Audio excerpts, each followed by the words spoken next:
Večer u vody lítají komáři, to je pěkně blbý. A v Hyberny prostě lidi uvidějí herce, o kterých třeba ani nevědí, že umí jak skvěle zpívat. Ano, je tam výborný kolektiv, který se sejde potom v tom baru a hrozně hezky se tam pije dobře dlouho.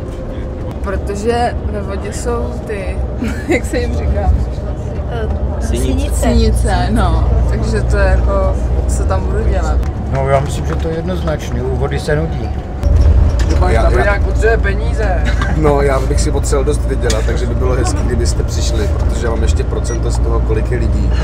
A ideálně to zkombinujte klidně. No, protože to je skvělý představení, že jo?